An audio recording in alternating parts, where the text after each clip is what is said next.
मैं जूलीचंद प्रजापति, प्रवक्ता नागरिक शास्त्र, नेहरू इंटर कॉलेज के छात्र छात्राओं को विषय नागरिक शास्त्र पढ़ाने के लिए एक नया वीडियो लेकर आपके सामने उपस्थित हुआ हूँ।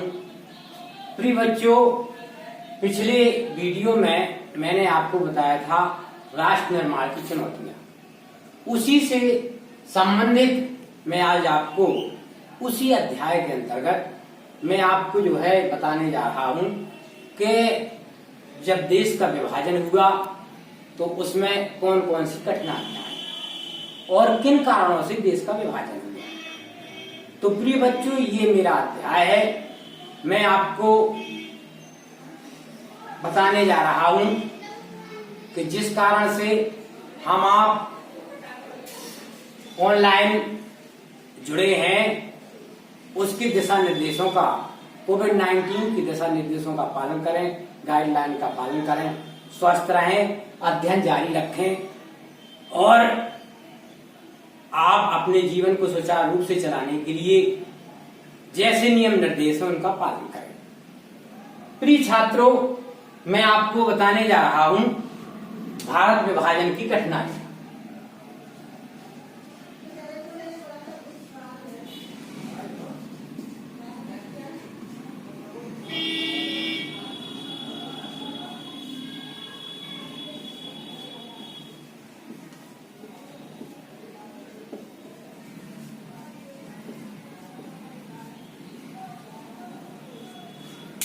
राष्ट्र निर्माण की चुनौतियों में ये भारत विभाजन की कठिनाइयां ही आती हैं। इसमें क्या हुआ कि भारत देश आजाद हो गया और 14-15 अगस्त 1947 की अर्धरात्रि में पंडित जवाहरलाल नेहरू ने संविधान सभा के विशेष सत्र को संबोधित किया।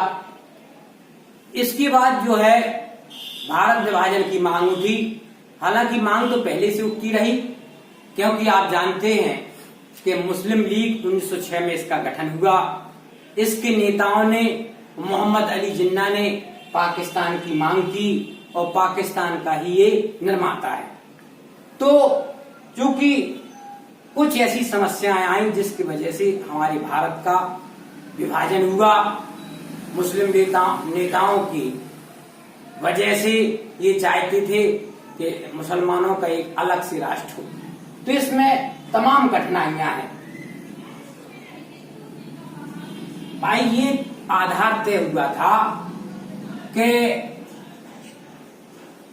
जहां पर जिस क्षेत्र में मुसलमानों का बाहुल्य है या मुसलमान बहुसंख्यक है वो पाकिस्तान में होना चाहिए, और जहां हिंदू बहुसंख्यक हैं वहां पर भारत होना चाहिए।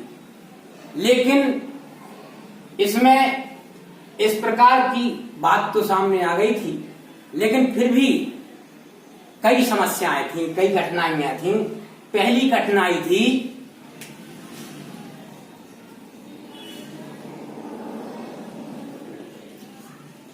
मुस्लिम बहुल क्षेत्र का निर्धारण।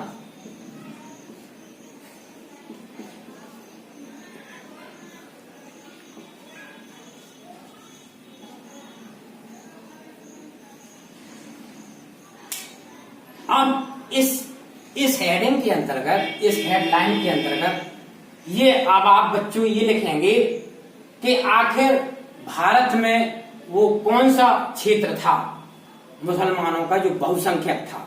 तो ऐसे क्षेत्र दो थे। एक क्षेत्र था पूर्वी क्षेत्र और दूसरा क्षेत्र था पश्चिमी। तो अब इनको जोड़ना बहुत मुश्किल था, इसलिए और इसके बीच में पूर्वी और पश्चिमी क्षेत्र के बीच में जो शेष क्षेत्र था वो भारत भूभाग का होगा। तो इस प्रकार से जो है इस दो क्षेत्र बने, यानी जो मुस्लिम बाहुल क्षेत्र थे इसमें पूर्वी पाकिस्तान का गठन हुआ और पश्चिमी पाकिस्तान का गठन हुआ।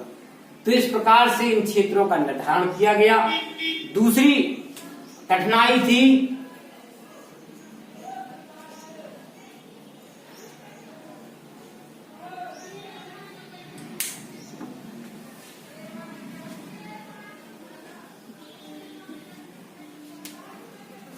प्रत्येक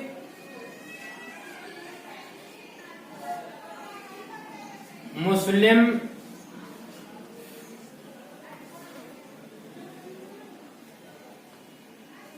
बहुल क्षेत्र को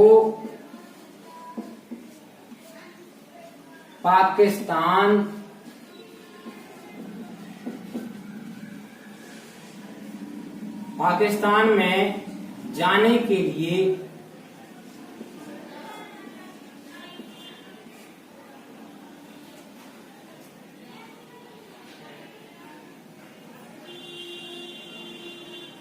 राजी करना।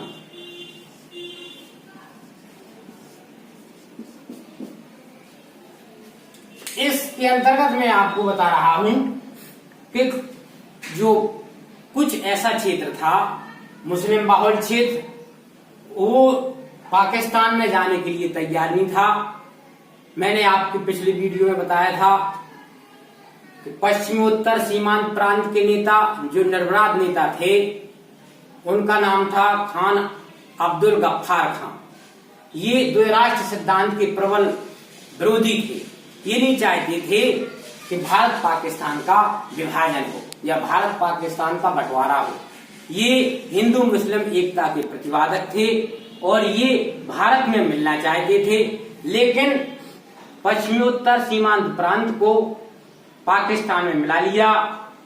इसके लिए ये जो है इनको बड़ा दुख हुआ। तो ऐसा क्षेत्र जो है कुछ क्षेत्र था जो भारत में मिलना चाहता था। तीसरी कठिनाई है छात्रों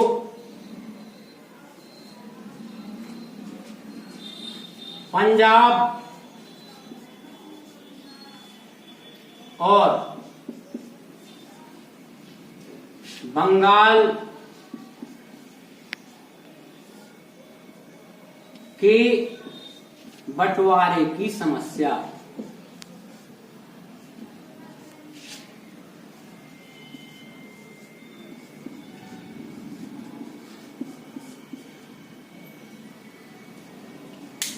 छात्रों, ये दो ऐसे प्रांत थे जो पंजाब और बंगाल, ये पंजाब जो है पश्चिम क्षेत्र में है और बंगाल जो है पूर्वी क्षेत्र में है।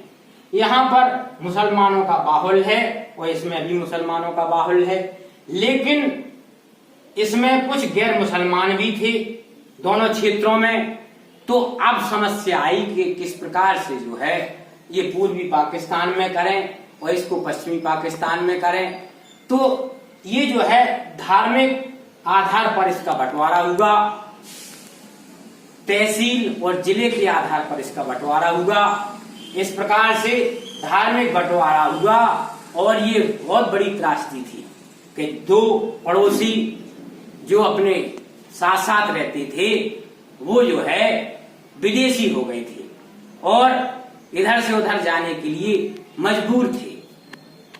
चौथी है छात्रों अल्पसंख्यकों की समस्या।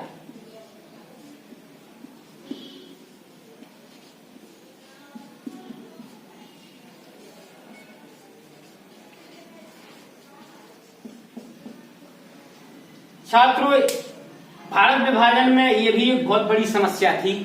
अल्पसंख्यक बेचारे जो है सीमांत क्षेत्रों में थे।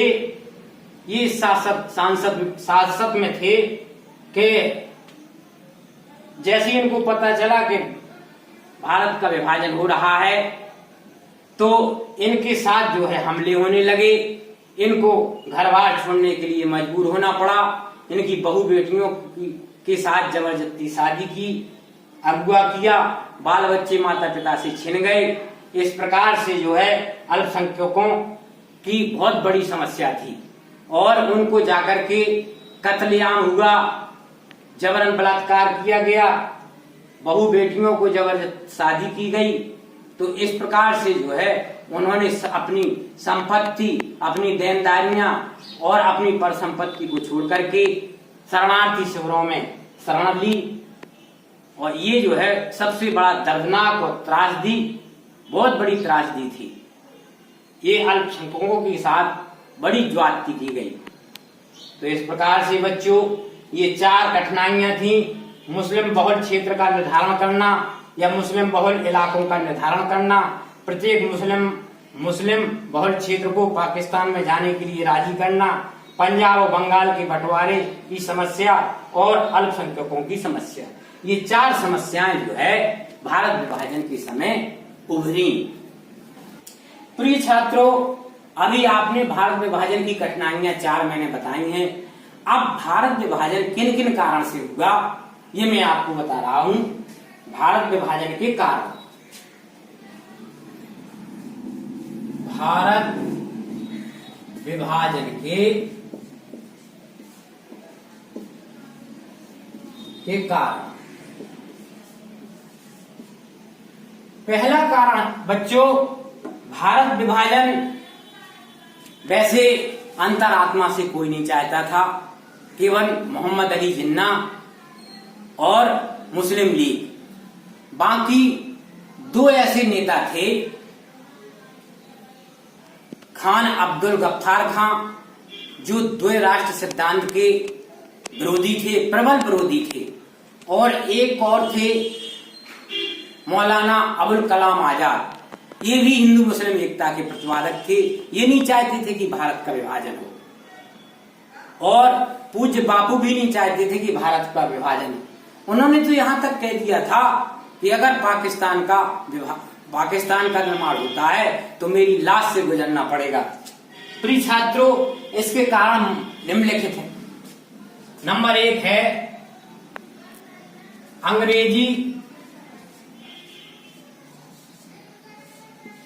अंग्रेजी शासन द्वारा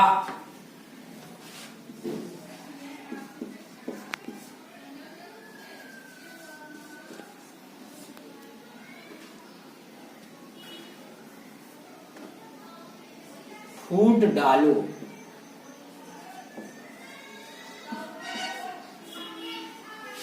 राज करो की नीति।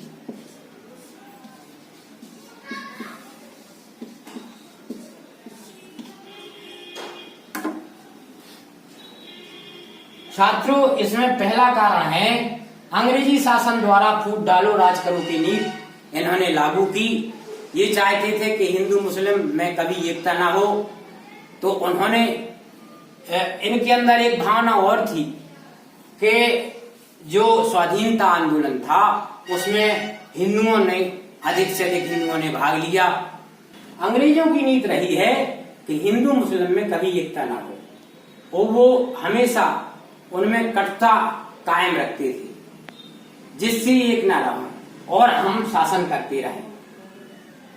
डॉक्टर राजेंद्र प्रसाद जी ने तो यहां तक कहा है कि मोहम्मद अली जिन्ना, कवि इकबाल, ये जो है पाकिस्तान के निर्माता नहीं थे, बल्कि लॉर्ड मिंटो थे। क्योंकि लॉर्ड मिंटो ने ये देखा था कि हिंदू ही हमारे विरोध में बढ़ चढ़ के भाग लेते हैं, लिहाजा उन्होंने हम कभी भी, यानी उनकी ये नीति रही है कि इन्होंने मुस्लिम सांप्रदायिकता को बढ़ावा दिया है। दूसरा कारण है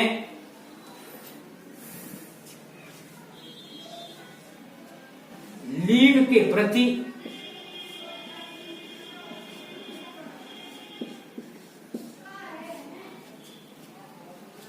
कांग्रेस की तुष्टीकरण नीति।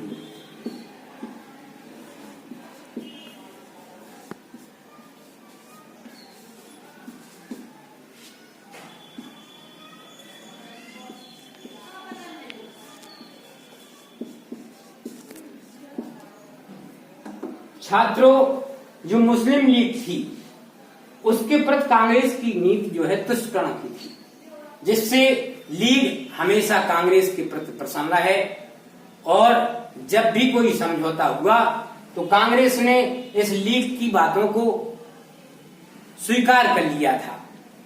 इसलिए कांग्रेस की तुष्टिकरण की नीति के कारण ही एक ये भी कारण है भारत विभाजन का। तीसरा कारण है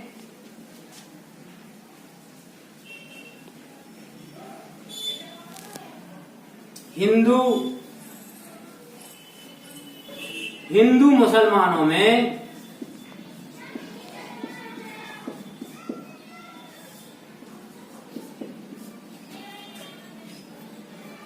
परस्पर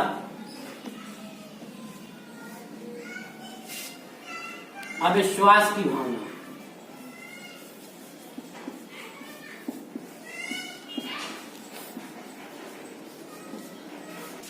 हिंदू मुसलमानों में परस्पर अविश्वास की भावना रही है। मैं आपको बता दूं, सल्तनत काल में और मुगल काल में जो है हिंदुओं के साथ बड़ी ज्यादती की गई मुसलमानों ने, और इस प्रकार से जो है जब भी दंगे फसाद हुए आपस में हुए, कभी कभी भाईचारे से रहे, लेकिन अगर चूंकि धर्म के आधार पर हमेशा भड़क गए और एक दूसरे से द्वेष भावना रखते रहे, इसलिए इनमें आपस में अविश्वास रहा। इसलिए ये भी कारण है कि इनमें परस्पर अविश्वास रहा। अगला है चौथा, जिन्ना की हठधर्मिता।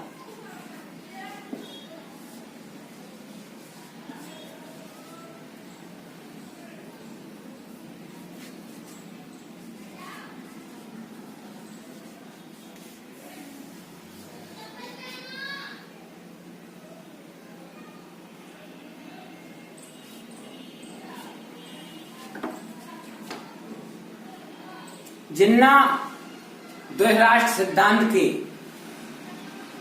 प्रबल समर्थक थे।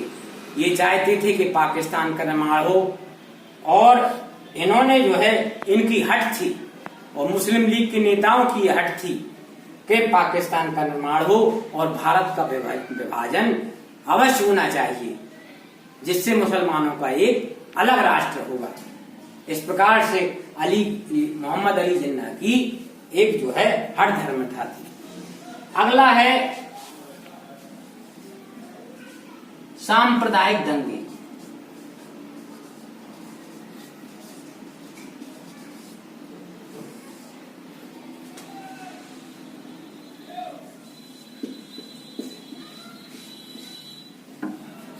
छात्रों, ये सांप्रदायिक दंगे हुए।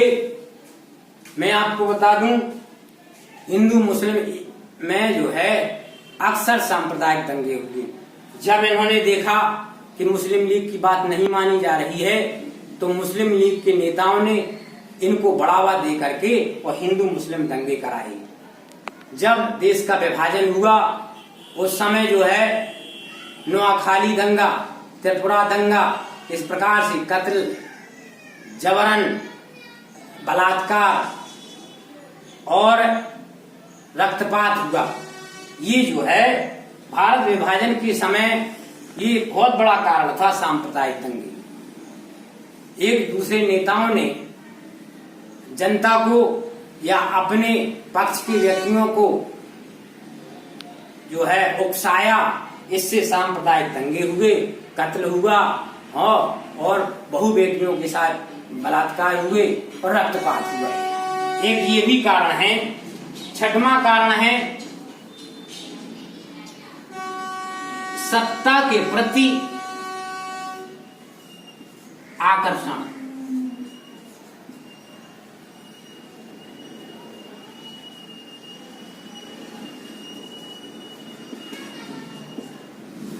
छात्रों, मुस्लिम लीग के नेता भी सत्ता का सुख भोगना चाहते थे, कांग्रेस के नेता भी सत्ता का सुख भोगना चाहते थे, तो उन्होंने माउंटबेटन की योजना को स्वीकार कर लिया, और अगर नहीं स्वीकार करते तो फिर पता नहीं वो समय कब आता।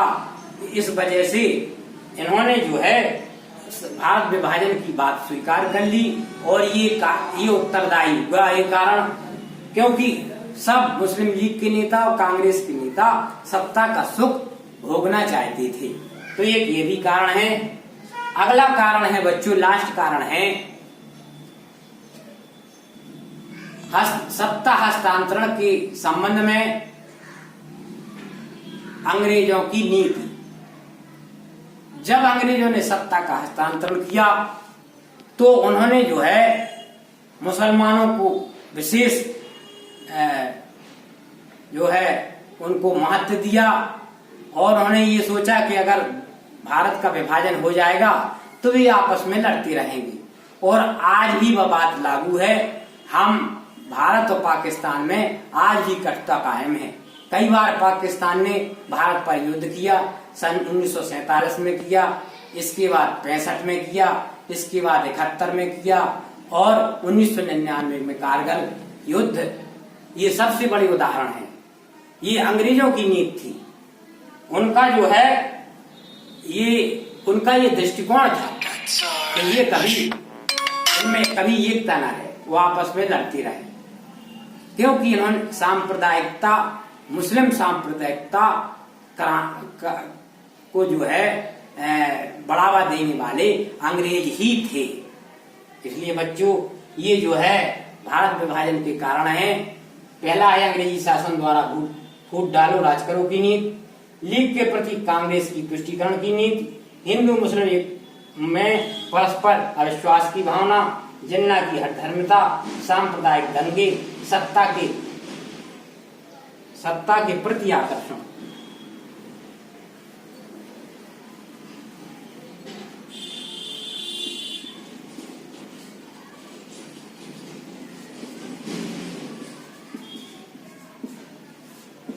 अंतिम है सत्ता हस्तांतरण के संबंध में अंग्रेजों का दृष्टिकोण। तो ये जो है ये कारण है, इससे भारत विभाजन हुआ है।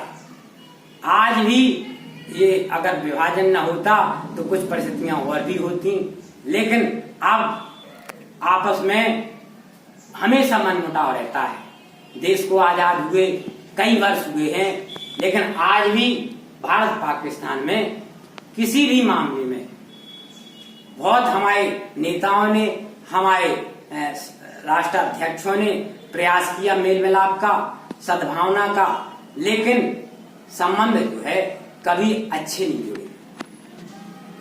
ठीक है बच्चों, अगर इसमें किसी प्रकार की शंका है तो मुझसे जो है दूरभाष के द्वारा संपर्क स्थापित करें।